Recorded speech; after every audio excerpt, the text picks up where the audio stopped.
नमस्कार.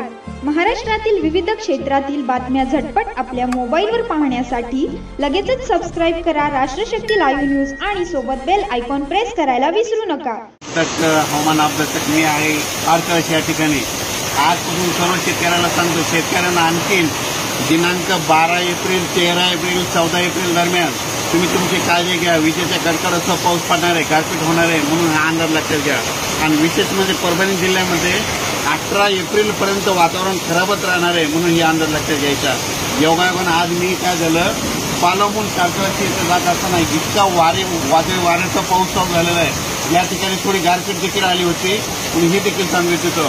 पण माझी सर्व शेतकऱ्याला विनंती आहे परभणी जिल्ह्यातल्या की सध्या खूप वातावरण खराब आहे. म्हणजे जास्त अवकाळी पाऊस आला की आधीच काय करायचं, वातावरण ते झालं की तुम्ही तुमचं आपण आपल्या घर जवळ करा. आणि विशेष म्हणजे सांगायचं झालं तर या म्हणजे आता हे जवळपास 12 एप्रिल ते 18 एप्रिल दरम्यान वारं जास्त राहणार आहे, त्याच्यामध्ये पाऊस पण जास्त राहणार आहे आणि विजेचं प्रमाण राहणार आहे.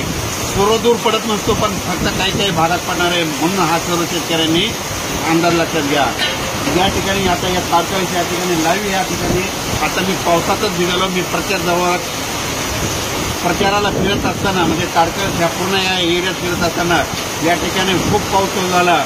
आणि विशेष म्हणजे या ठिकाणी पत्र देखील उडत असल्यामुळे आम्ही या कारखान्याच्या या ठिकाणी रोडवर गाडी उभा केलेली आहे. अचानक वातावरण झालं तर परत एक निषेध दिलं जाईल. पण सर्व शेतकऱ्याला माझी विनंती की 18 एप्रिलपर्यंत तुम्ही तुमची हळद, कांदा सर्व काही झाकून ठेवण्याची तयारी ठेवावी. धन्यवाद.